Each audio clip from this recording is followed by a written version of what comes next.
Hello' friend, আপোনালোকৰ বাবে এটা ডাঙৰ খবৰ লৈ আহিছোঁ। সেই খবৰটো হ'ল আপোনালোকে যদি হেলিকপ্টাৰত বাবা কেদাৰনাথ ধামলৈ যাম বুলি ভাবিছে, দৰ্শন কৰিম বুলি ভাবিছে, আপোনালোকে ভিডিঅ'টো চোৱাৰ পিছত এশবাৰ ভাবিবলৈ বাধ্য হ'ব আপোনালোকে হেলিকপ্টাৰত যাবনে। যোৱাকালি উত্তৰাখণ্ডৰ বাবা কেদাৰনাথ ধামত ৰাতিপুৱা এক ডাঙৰ দুৰ্ঘটনা হোৱাৰ পৰা বাচিল প্ৰায় 6জন তীৰ্থযাত্ৰী। এই গোটেইকেইজনে বৰ্তমান সুস্থ অৱস্থাত আছে। আচলতে হেলিকপ্টাৰখন শ্ৰী হেলিপেডৰ পৰা 6জন যাত্ৰীলৈ কেদাৰনাথ ধামলৈ গৈছিলে আৰু এই সময়ত হেলিকপ্টাৰখন যেতিয়া কিছু দূৰ উৰা মাৰিছিলে তেতিয়াই টেকনিকেল প্ৰব্লেম ধৰা পৰে আৰু সেই সময়ত প্ৰায় 7:05 হৈছিলে। আৰু এই যেতিয়া হেলিকপ্টাৰখনে চাওকচোন, আপোনালোকে দৃশ্যটো দেখি আপোনালোকে অনুমান কৰিছেনে? চাওকচোন কেইবাৰ ঘূৰিছে।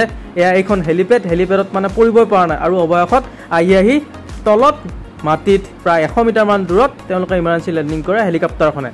আৰু হেলিকপ্টাৰখনত টেকনিকেল প্ৰব্লেম আছিল, সেইটো ধৰাৰ পিছতে হোৱা দোৱা লাগে আৰু সকলো যাত্ৰীয়ে একেমুখে গৰিহণা দিছে যে হেলিকপ্টাৰখন যদি আপোনালোকে ইমান তীৰ্থযাত্ৰী নিয়াৰ কাৰণে আপোনালোকে ভাল মোটা অংকৰ পইচা এটা লয়, তাৰপিছতো আপোনালোকে কিহৰ কাৰণে টেকনিকেল প্ৰব্লেমবিলাক উৰাৰ আগতে নাচায়।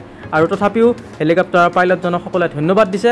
আৰু হ'লেও দৃশ্যটো দেখি আপোনালোকৰ বুকু কঁপি উঠিব। আপোনালোকে যদি ভাবিছে হেলিকপ্টাৰত যাম কেদাৰনাথ ধামলৈ, তেতিয়াহ'লে 100বাৰ ভাবিবলৈ বাধ্য হ'ব আপোনালোকে হেলিকপ্টাৰত যাবনে। আৰু কেদাৰনাথ ধামত ইয়াত আগতেও প্ৰায় 10বাৰ এতিয়ালৈকে ইয়াতে দুৰ্ঘটনা হৈছে আৰু বহু লোক নিহত হৈছে। আৰু এয়া কেদাৰনাথ ধামত আপোনালোকে হেলিকপ্টাৰত যোৱাৰ আগতে এবাৰ ভাবি চাব।